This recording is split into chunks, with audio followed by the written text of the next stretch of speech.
A apicultura, técnica racional de exploração das abelhas, se desenvolveu com a utilização de colmeias artificiais dotadas de quadros móveis. Existem vários tipos de colmeias disponíveis no mercado.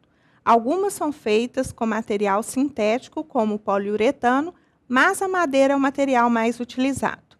Para a escolha do tipo de colmeia a ser adotada, deve-se considerar, dentre outros fatores, as condições climáticas, a facilidade de manejo, o custo e a disponibilidade dos equipamentos e acessórios. É importante ressaltar que o apicultor deve padronizar seu apiário, evitando adotar modelos diferentes, para que as peças de uma colmeia possam ser utilizadas em outras colmeias. O modelo mais utilizado no mundo e recomendado pela Confederação Brasileira de Apicultura é a colmeia de Langstroth, também conhecida como colmeia americana ou padrão. A colmeia idealizada por Lourenço Langstroth foi baseada no espaço abelha, menor espaço livre que deve existir dentro da colmeia para permitir a movimentação das abelhas.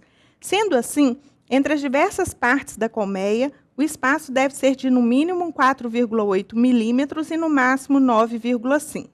Se for menor, impede o livre trânsito das abelhas e será obstruído com própolis. Se for maior, será utilizado para a construção de favos. Todas as peças que compõem a colmeia de Langstroth são móveis, facilitando a inspeção e intervenções que sejam necessárias. O fundo ou assoalho possui pequenas paredes nas laterais e no fundo que servem de apoio para o ninho. Protege a parte inferior da colmeia e possui o comprimento maior que o comprimento da caixa, para servir de plataforma de pouso e decolagem das abelhas. Abriga o alvado, a abertura que permite a entrada e saída das abelhas da colmeia. Sobre o assoalho está um ninho, que contém 10 quadros dispostos verticalmente, que são utilizados para a postura de ovos e desenvolvimento das crias. Cada quadro possui fios de arame dispostos no sentido horizontal para fixação de cera alveolada. A lâmina de cera é soldada aos fios pelo seu aquecimento, por uma corrente elétrica. A cera alveolada é uma lâmina de cera de abelhas que apresenta dos dois lados um relevo hexagonal, do mesmo tamanho que um alvéolo, servindo de guia para a construção dos favos, poupando o trabalho das abelhas. A tela excluidora de rainha é uma armação com borda de madeira e área interna de malha de metal ou plástico. Evita o acesso da rainha aos quadros destinados ao armazenamento do mel, pois é largo o suficiente para deixar uma operária passar, mas não a rainha. Colocada sobre o ninho, permite o livre acesso das operárias aos diferentes compartimentos e impede a rainha de depositar os ovos fora do ninho. Sobre a tela excluidora, posiciona-se a melgueira sobre ninho. Também é constituída de 10 quadros verticais preenchidos com cera alveolada. Difere-se do ninho por possuir menor altura. O ninho tem 24 centímetros e a melgueira 17 centímetros de altura. A melgueira é o compartimento destinado ao armazenamento do mel. A colheita do mel deve ocorrer de forma seletiva. Ao efetuar-se a abertura da melgueira, o apicultor deve inspecionar cada quadro, retirando apenas aqueles que apresentarem no mínimo 2/3 de seus alvéolos operculados, ou seja, tampados com uma fina camada de cera. A operculação dos favos é indicativo da maturidade do mel em relação ao teor de umidade. Por isso, o apicultor não deve colher mel de quadros que ainda não foram operculados.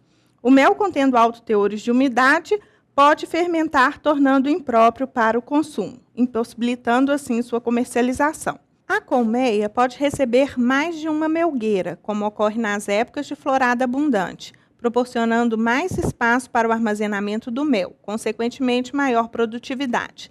Em períodos de escassez de alimentos, o número de melgueiras pode ser reduzido ou até eliminado, desde que se adote uma alimentação artificial. As melgueiras também podem ser adaptadas visando a produção de própolis, constituindo o coletor de própolis inteligente ou simplesmente CPI. Promove-se a abertura de janelas nas laterais da melgueira. O espaço vazio é preenchido com própolis, que é removido sem a necessidade da abertura da colmeia. Temos, assim, a colmeia de Langstroth, composta de fundo com alvado, ninho, onde a rainha faz a postura, e uma ou mais melgueiras para o armazenamento do mel. Recobrindo esses módulos, existe a tampa, que geralmente é de madeira, com parede nas duas laterais que ajudam no encaixe sobre a última caixa da colmeia. O ideal é que sobre a tampa da colmeia se utilize uma superfície impermeável, um pouco maior que a caixa, formando um telhado. Vários materiais podem ser utilizados nessa cobertura: pedaços de telha de fibrocimento, bombonas cortadas ao meio, placas de compensado cobertas com chapas galvanizadas. Sugere-se colocar um peso sobre o telhado, principalmente quando as colmeias estiverem expostas a ventos fortes. Para aumentar a durabilidade das colmeias, recomenda-se pintá-la, mas somente as partes externas. Cores claras ajudam a refletir melhor as radiações do sol e manter uma temperatura mais amena em dias quentes. O apicultor certificado para a produção de mel orgânico não pode adotar a pintura como processo de impermeabilização, utilizando geralmente um verniz ecológico à base de própolis.